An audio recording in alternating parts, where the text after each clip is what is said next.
Hi, I'm Nagin. I'm 17 years old. I was raised in a Muslim household, and I'm just going to share with you about how the Lord found me and why I am a Christian today.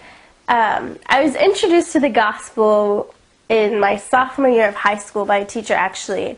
My friend Mallory and I were in class, and she turns to him, and I guess she knew he was a Christian, but I had no idea.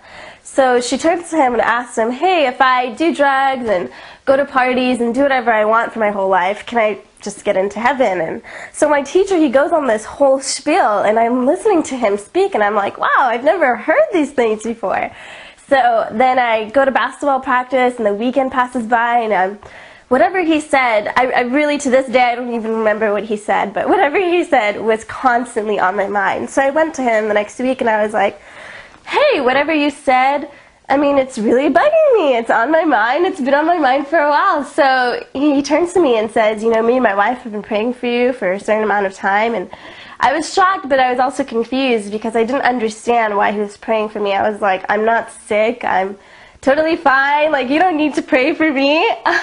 But then he tells me to go on BibleGateway.com. And so I'm like, what? What's Bible Gateway? So I go to BibleGateway.com. And he tells me to look up Romans 8.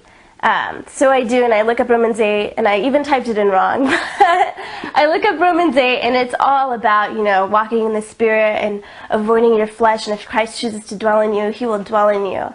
And I was so confused. I was like, what is the flesh? What is walking in the Spirit? I mean, how do you know if Christ chooses to dwell in you? Like, what? That's not fair, you know? And so I just had all these questions, and I was really confused.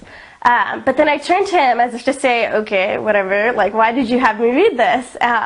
So then he asked me if I've ever read my Quran, and I look at him and I say, yeah, I mean, I've read it before, but I'm not supposed to read it because you're not supposed to read translations, and I don't speak Arabic, I speak Farsi. And so you're just not supposed to read it in another language other than Arabic. So he goes, well, why don't you just try reading it again so you know what it actually says? And I'm like, why not? Why not sit down and, you know, read what I believe in, what I pray 5 times a day for? So I go back home and I bust out my Quran and I start reading it. And by this time I was a little bit older than the other times I was reading it. So I definitely got a different feel for it, and I definitely started reading it with, you know, just with understanding, and I just understood what I was reading. And so as I was reading, I started noticing verses that I've never noticed before. I started noticing verses about, you know, how men can beat their wives, and I started noticing other verses about just the violence and how I can't have Christians or Jewish friends. And I started noticing all these things, and I was wondering, like, is there an explanation for these verses? So I go to the hadiths and I look at the sunnah, I look at what I believe in, and it supports the claims that are in the Quran. So I just had all these questions running through my mind as to why I've never noticed these before, and why the Ummah never told me about this before. And so I go back to him weeks later, and I'm like, hey, can I have a Bible? I don't want to be a Christian. I just want to see what you believe in. But to be honest, my intention was not to seek out the Lord or to find truth. I really honestly just wanted to see what quote-unquote Americans believed in. I found out later that was kind of foolish to think of. But, and so yeah, so he gives me the Bible and he's like, why don't you turn and read the Gospels? And I'm like, what is the Gospel? So he's like, why don't you read Matthew? And I'm like, where is Matthew? And he's like, it's in the New Testament. And I'm like, what? So he pulls it out and he turns to the New Testament, and I see the Gospel of Matthew in front of me, and I'm like, why is there an Old Testament and a New Testament?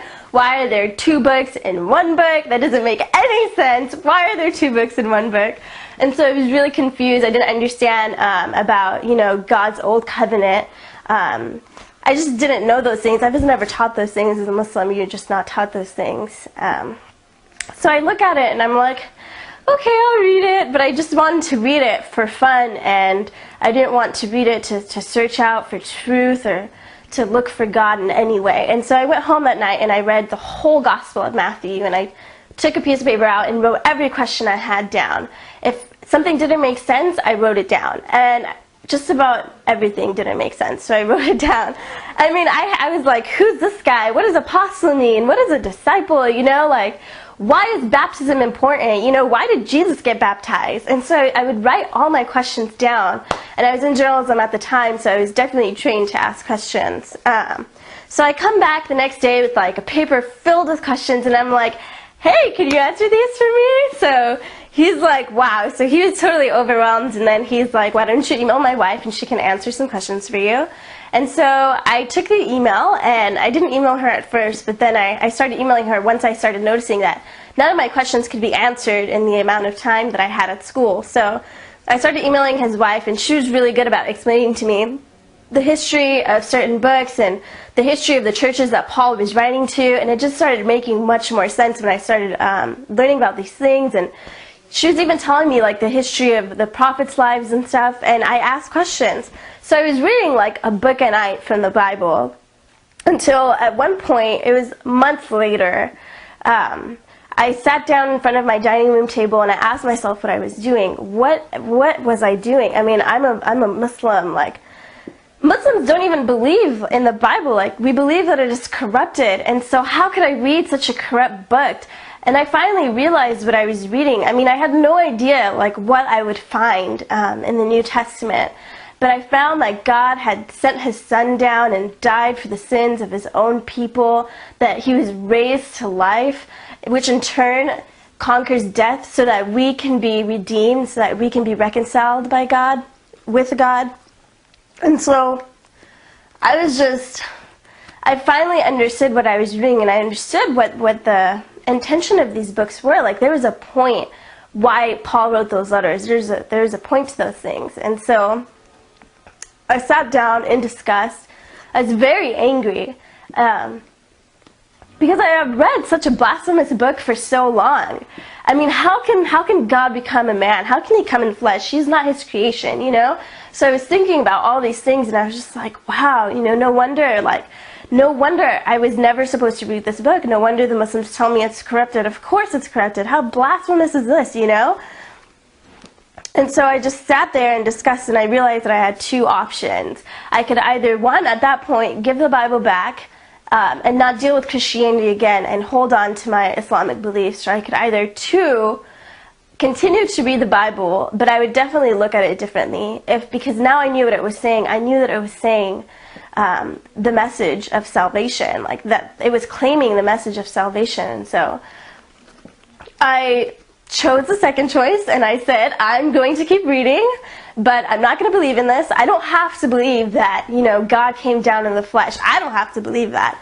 All I have to do is acknowledge that this book is saying that. And that was a huge milestone for me, because once I acknowledged that, everything looked different. I looked at the Bible differently. I looked at it as it could be something that lives, something that is active, and something that claims to be the truth of the world. So it definitely changed my perception. And then I realized that something else needed to be changed. I needed to view the world as it were God's. I needed to view people as if God had created them. And so I started changing my perception of people. I was like, okay, no, they're really, you know, I really need to start paying more heed to the fact that this is God's creation. And once I did that, I started noticing things that I had never noticed before. And I started noticing just how certain things bugged me, like just how bad certain things bugged me. And so I would start noticing like just the sinful nature of human beings and my own sinful nature. And I would ask, you know, why did that just happen? Or why did this just happen? There was one day when I was sitting in my history class and we were watching a video of Hiroshima bombing. And my classmate from across the room starts laughing at the guy who's on the video. And the guy who's on the video, just his whole back was just skinned, and he just had no more skin left on his back. And she starts laughing at that. And I look at her and I'm like, I cannot believe she's laughing at this. So I look at her and I talk to her and I'm like, dude, what's your problem, you know? How can you laugh at another man's so great distress? I mean, he has a wife, he has children. Like, how can you laugh at that? And I realized that there was only one answer to it. How can a human being laugh at another human being's so great distress? The answer lied in the Bible. It was her flesh that was making her so narcissistic, so selfish, so unable to care for someone else's life and being and comfort. And it was that day when I realized that one of the questions that I've been asking my entire life, why are human beings so messed up? It lied in the Bible. The answer to that question lied in the Bible. Because I had been reading the Bible by this point, I knew what it was saying. So that was definitely also a turning point as well. But then I started looking more in depth into Islam. Like, I can't just follow this faith for no reason, like if I don't know enough about my own faith. So I bust out and I take like 6 Quran translations and I put them all in front of me, and I'm like, all of these translations can't be wrong, they all have to coincide, and if they all coincide, then that means that it is saying what it is saying. It's not corrupt, as the Ummah will tell you that it is. And so I was looking at all these translations and I was reading them over, and they were all saying the same things. And so I started going to sheikhs and imams and other scholars, and I started asking them questions. I mean, I went to MSA after MSA. I went to all these Muslim student associations. I did everything I could and talked to the people that I needed to talk to. I talked to Muslim scholars who had studied Christianity. I talked to Muslim scholars who had converted from Christianity. I didn't just become a Christian without paying heed to Islam. Like, I loved Islam. To this day, like, I have just this attraction to Islam that I cannot explain. And so I decided I need to learn more about my own faith. So when I would ask them questions like, why does it say this? Or, did Muhammad really do this? Or, is the Prophet really who you say he is? Why did he do this in this battle? And so I would ask these questions, and they would answer me, and some of them would say, yeah, I mean, you're right, and so they would just acknowledge this, what I had found, and it was just crazy to me that they would acknowledge it. And some of them would say, I think you have a psychological problem for asking these questions. And so I'd be like, okay, dude. And so I started asking Christians as well. I started going to, different Christians that I knew. And my resources were so limited at the time because I couldn't drive. But, I mean, I just read every John Piper book on the internet. I watched a billion debates. I can't even, sit down and go through all the debates that I've seen. And then I just called different churches. If someone gave me a flyer to a church, I went on the church and I called them and said, hey, I'm thinking about Christianity. Can you come and explain some things to me? Or I would, go online and read certain books. I read lots of Lee Strobel's books. I'm sure a lot of you guys have. I read lots of those books. But there's a point where I was like, wow, if there really is a God in this world, then it can't just lie between Islam and Christianity. Like, he could be in any of the world's greatest religions. So then I was like, okay, I need to break down every religion out there to see, who God is. And so I go out, and I swear this is all the Holy Spirit, because I don't just read a whole bunch of books for fun. That's not me. But I was just going through book after book, and I was just going through just resources. And if I had a question on things, if I had a question on hell, I wouldn't just ask a random person, say, hey, do you know why God sends these people to hell? I would contact a professor at a Christian school who taught on hell and who wrote about hell, in books and stuff. I would contact him and talk to him and email him and call him and say, can you answer this question for me? So I went to the right people who, if I had a question on the resurrection of Jesus, I would go to a scholar who had studied on the resurrection of Jesus. I would make sure that my resources were the right resources that could answer my questions. That is very vital, and if you're going to go on a search for God, you do need to take heed to that. And so then I started breaking down every religion. I went to atheists, and I spoke to atheists and every belief system, and I went to a Buddhist temple, and I was just and ultimately all of that searching and all of that reading on different religions led me back in the same position. I was holding my Quran and I was looking at my Bible in the same confused look that I did in the beginning. And so I had the same questions in my head, and I was like, okay, it lies between these two. It just does. And it's not because Islam had somehow, seemed better than the other belief system or seemed more consistent than Buddhism or, say, Hinduism. At a logical standpoint or historical standpoint, Islam isn't as consistent as I would like it to be. But it was still there because I have an attachment to it. My whole family's Muslim. all my, distant relatives are Muslim. The country that I come from, like, that is a 99.9% Muslim country. That is why my Quran was still there, and that is why I still was confused about the Bible, because it wasn't, by this point, it wasn't a matter of questions, or it wasn't a matter of, is the Bible really true, is the Bible really consistent, is the resurrection of Jesus really reliable, is Jesus who he said he was, were these scholars just making things up, is Paul who Paul was in the Bible in the New Testament, and it wasn't questions on hell or anything anymore. It was just, I was sitting there and I was like, I can't believe in this. I mean, I can't do this, because I was not born into a Christian family. I was meant to be a Muslim. I was born into a Muslim family. I was meant to follow Allah. I love the Ummah. I love Salat. Like, I loved everything about Islam. It was just so, I mean, it gave me a balance between being an Afghani and being an American. Being Muslim was my balance. I loved Islam. Even to this day, I have such an attraction to it, and I have to remind myself that it is false and not true.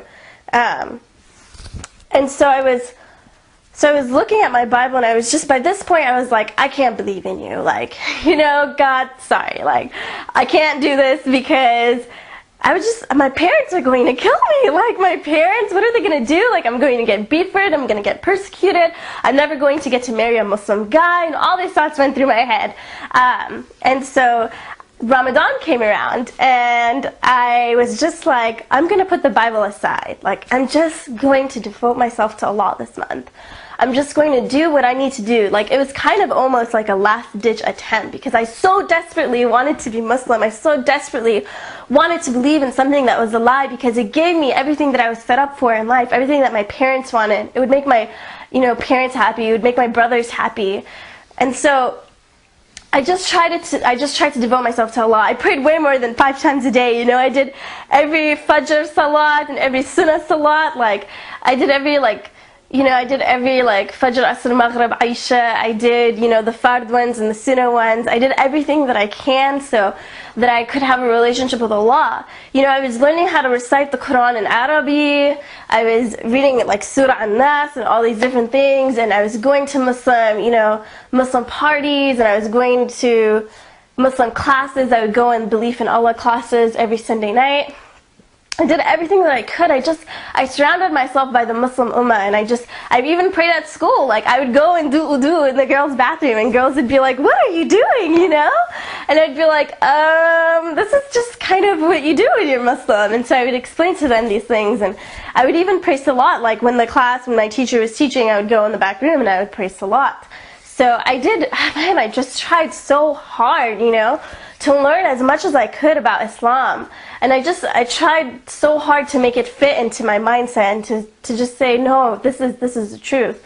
But Eid al-Fitr came around, so everyone knows it's like the biggest Muslim holiday. It's one of the biggest.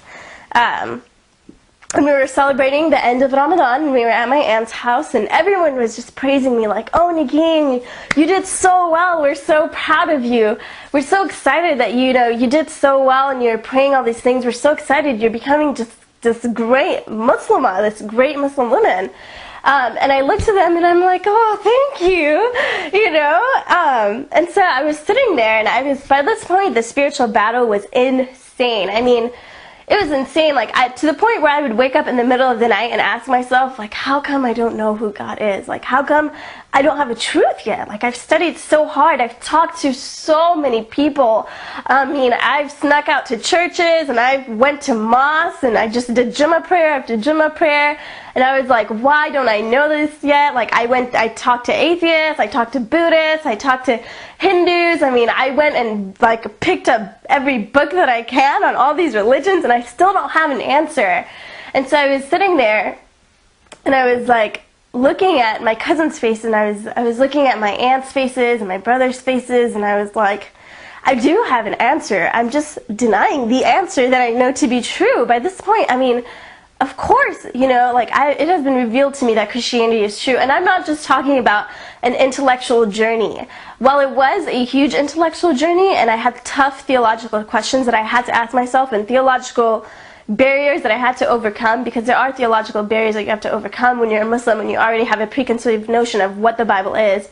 And so I had to go through those things, but it was ultimately the Holy Spirit and His interaction with me that made me see that this is consistent, this is true, like, this is the God who points out sin. You know, this is the God who calls it out. This is the God who gives answers to questions, real, life-changing answers. And so, it's ultimately your relationship with God's Spirit, and it's ultimately your relationship with God and how you pray. An intellectual journey is important. Finding answers to your questions is important, but ultimately it is God who does the work and who works in your heart. And so I sat there and I was just like, I have nothing more to do. Like, I can't even study more. Like, I've prayed, I've cried my eyes out night after night. I mean, I cried during Ramadan more than like any other month, you know. And I don't want to believe in you. Lord, I don't want to believe in you, you know. So I look around and I look at my cousins' faces and I look at my family's face and I see my mom's face and I'm just like, but none of them will accept me if I'm Christian. I mean, my brother will probably like beat the crap out of me, you know, and then my parents will get angry and lash out at me, and then I won't have like this Afghani culture that I love. I won't have all this food and I won't get to marry an Afghan man, and no one will talk to me anymore. And so I look at them and I'm like, I love them so much that I don't want them to forget about me. I don't want them to not talk to me anymore. But then I ask myself, well, what is real love? Like, what is true love? True love, it's wanting the best for the other person. It's completely selfless love. And that's the way marriages work. Marriages are selfless. When God sent Jesus here, it was a selfless act. It was an act for us, you know, and His glory. And so I just sat there and I was just like, if I truly love them, I would accept what is true so that one day they can see it through me and that they may accept it as well. There's no guarantee that my family or my cousins or my brothers will accept Jesus Christ. I had no guarantee at that point, but I knew that I could not let them live on into a belief system. I could not let people believe that I believed in Islam. I didn't. It just wasn't intellectually satisfying or spiritually satisfying for that matter. And so I knew what I had to do. I had to accept Jesus. I knew what I had to do. And so I went home and I busted out my Quran. Instead of falling on my face and declaring that Jesus is Lord and that He came here and He died for us, instead of declaring the truth of the God of the Bible, instead of declaring Him as majestic and the creator of this universe, I went home and read my Quran.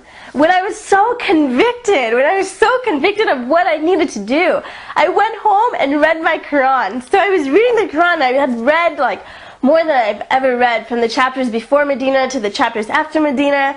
I just read so many surahs that night, more than I've ever read in my entire life. And I sat there and I'm just like, what am I doing? Like, I can't believe I'm reading the Quran right now. It is empty. Like, I was looking for something. I was desperately looking for something in the Quran to say, hey Nagin, don't convert. Like, I was looking for something to tell me, like, stop, you know, like, Allah is Lord. And so I couldn't find it. There wasn't any substance in those verses. There was very little substance in the verses that are in the Quran, especially compared to the scripture that's in the Bible. So I push my Quran to the side and I pick up my Bible and I'm like, Jesus, like, I no longer believe that you are merely a prophet, but I believe that you are one in the Trinity, that you are one of the persons in the Trinity, and that you were sent here, and that you died for us so that we may be reconciled with God. And I said, you know, like, the God of the world lies within the Bible. I will deny myself, Lord. I will take up my cross. I will follow you. I know I will be persecuted, but I will follow you. And I said that to myself, like, on my bed. And it just was like so meaningless, because when actually living that out, when actually living out the words that I said, when I was trying to deny myself, no matter what the persecution came, I failed, and I failed miserably.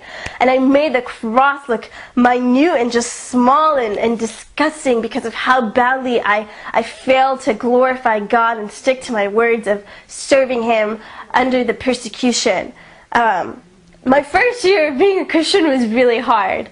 I loved God. I loved the gospel. I loved the cross. I mean, I loved learning more and more about Him and learning more and more about what life is as a steward of Christ. But it wasn't easy, especially with family and persecution. And my longing for Islam, it just never stopped. I mean, and I wouldn't long for Islam because I was like, I want to worship Allah, I want to go. I mean, the Prophet Muhammad was this great guy. Those weren't the reasons why I longed for Islam. I longed for Islam because the people that I love are Muslim, because the traditions and cultures that I practice and love are Muslim. That is why I longed for Islam, not because I thought it was spiritually satisfying, not because I love to be like doing these ridiculous rituals and facing the east when I prayed. It wasn't those reasons. It was because God had filled my heart with the deep love of all Muslims, of the ones that I know and of the ones that I don't know. And eventually I crumbled. I was like, God, where are you? Like, I'm suffering here. My family is persecuting me. And I miss Islam. Like, I miss, having the traditions that I used to have. My friends are over there in the mosque, God. Where are my Christian friends? At church? I can't even go to church. My parents don't let me go to church, And so I was just so beat up over this, to the point where I was like, I can't do this, Lord. I can't follow you. I wasn't focused on the Lord, and that was my biggest fall. Like, I wasn't focused on serving Him, and I wasn't focused on His character and learning more about Him and being in a relationship with Him. I was more focused on my persecution and what I was going through and what I had to lose. That's what I was focused on. And then I was focused on, well, Lord, how can you bless me while I'm going through this? Don't I deserve some blessings? It was such a selfish view of a relationship with God, and that's not how it works. So I eventually crumbled under that view, and I went back to Islam, believe it or not, but it wasn't on a basis of believing in this. It wasn't because Allah is gracious and had somehow said, no, you can't be Christian, like, I will take you out of this. It wasn't for those reasons. I went back to Islam knowing it was false, knowing that it was inconsistent, knowing that historically it doesn't add up, knowing that it doesn't work.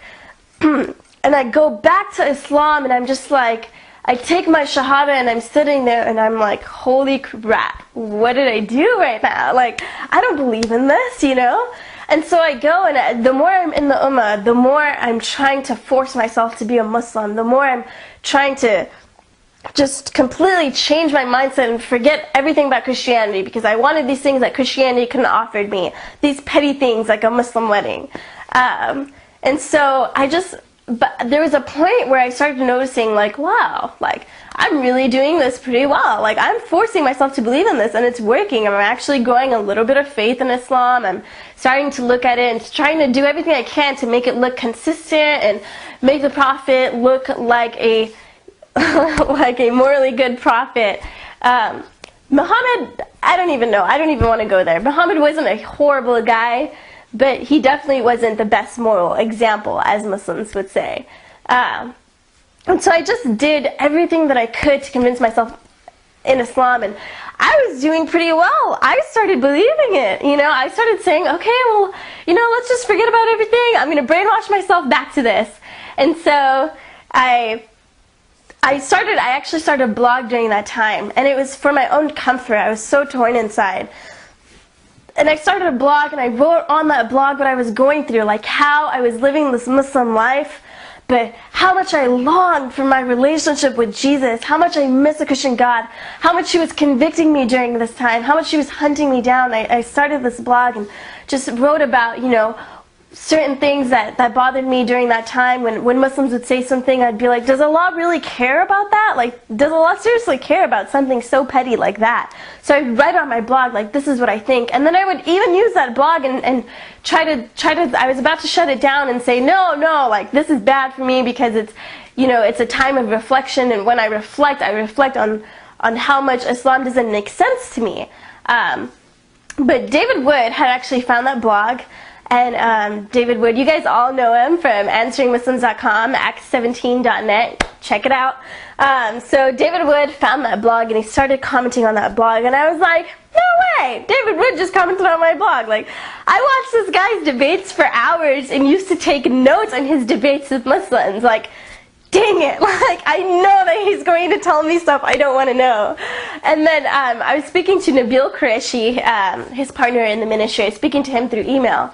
And he was very patient with me. He didn't lash out and get angry at me for going back to Islam, or get angry at me for deserting the God of the universe. But he's very patient and understood what I was going through and understood why I was feeling the way that I was feeling. And he shared a little bit about his own experience with me, and it really encouraged me. And so I was speaking to David through the blog a little bit, and he was just, going into things that I didn't want to know. Like, he was definitely putting truth in my face. I already knew it, but I didn't want someone to confront me with it, especially not someone who I've sat down and watched for hours. And then, so I was just going about my days. I mean, at this point, I even started wearing the hijab to school. I did everything I could. Like, I did everything I could to just be Muslim again. I had gained all these wonderful new friends. And so David Wood told me to watch a show that him and Sam Shamoon were going to be on called Jesus or Muhammad. And so I'm like, okay, that's really cool. Like, I could use that show right now, Jesus or Muhammad. And so I skip out on my belief in Allah class, and I sit down at my computer and I'm watching Jesus or Muhammad on abnsat.com. And so I'm like, wow, like, I already know these things, but David and Sam were just putting it in my face and putting it in all the viewers' faces. And I was just like, okay, I don't want to listen to this anymore. I know the truth about Islam. I know the truth of who Jesus was. I can't handle this. I can't handle this. So I sat back and I was like, why can't I handle this? Because I'm acknowledging and I'm supporting something that is so wretchedly false. And it was then that I was like, I can't do this. Like, I can't support something that I know is false and that is the cause of violence in the world and other atrocities. I couldn't do it. And so there was a couple of weeks passed by, and I was at the park, and I had my Bible, and I was reading 1 Peter, and I had seen another couple of episodes of Jesus or Muhammad, so I was reading 1 Peter, and it was all about being born again to a living hope, and our faith being tested to see the true genuineness of it. And I've just been so convicted of the wrong that I've been doing, and I've had like a couple of dreams, that Jesus didn't come down in my dreams, but they were just dreams of, showing me that I did miss the God of the Bible. I don't want to get into it because I don't want to say that those dreams like somehow brought me back to the foot of the cross, because they didn't. I never really had a huge dream experience of God saying, Nagin, believe in me now. And I used to get angry when other people did, because I was like, I didn't have a dream, And so I don't want to get too into those dreams. But they definitely, when I woke up, I was definitely reminded of the truth of the gospel and the truth of who God is. And so I was sitting there at the park reading 1 Peter, and I was like, I can't do this anymore. Like, I can't do this. Like, I love Islam. Like, I love it on a superficial level, if that makes sense. But I can't believe in it. Like, I miss you, God. Like, I miss being in a relationship with the God who is alive, who is active. And so by that point, that night, I had reclaimed, it sounds hilarious when I say it, but I had reclaimed my dedication to the God, to the true God, the God of Israel, the God of the Bible. And my heart just, it hurts, and my heart is broken over what I've done. Just how much I've made little of the cross, how much I've shamed the character of His saving grace, because it really is saving grace. I don't want to cry now, but I mean, I made these Muslims around me believe that God didn't really save me, that I just want to be Muslim again. How badly I've damaged the view of what the cross can do for a Muslim to my Muslim friends. And it breaks my heart. But the only way to make that right is to, from here on out, proclaim God through my actions each and every day, and each and every day follow Him and follow His footsteps, and tell the Muslim world that I do believe in Jesus Christ as Lord and Savior. And that is the only way to make it right. And I have to say that even now I still struggle with Islam, and I just feel this attachment to Muslims and this attachment to everything that I knew and everything I practiced. I honestly believe that what I feel is very godly and very it's just there for a very important reason. It is there because I know that my life is to minister to Muslims. It's to share the truth of the character of the Lord, who didn't leave me when I left Him. That is who God is. Who even through all my crap, even through all my bull crap, He turned my face towards Him, and He doesn't need me. He can just use any other vessel that He wants, any other person that He wants. He doesn't need me. But I prayed to Him and I asked Him during that time, I was like, if you are true, don't let me go. And He answered that prayer. He heard my prayer and He answered it. And I just want to say that I've left so many things out, so many different experiences out, so many different things out, so many ways that God's hand has reached down in my life. I've left so much out. I cannot even begin to describe to you how awesome God is, how glorious He is, what the character of God really is. And I'm just excited to learn more about Him in the future and be obedient to Him, because true confession in Jesus Christ isn't about saying that I believe in Jesus. It isn't about words. True confession is about obedience, and it's about trusting Him in everything. And I pray that my life can really show that. And I do this for all the Muslims who are watching this. I'm doing this for you and everyone who's just having questions about God. And I'm doing this for those who believe in God and who have an awesome faith in God. I'm doing this for you as well, so that you can see the character of the Lord and just how mighty He is.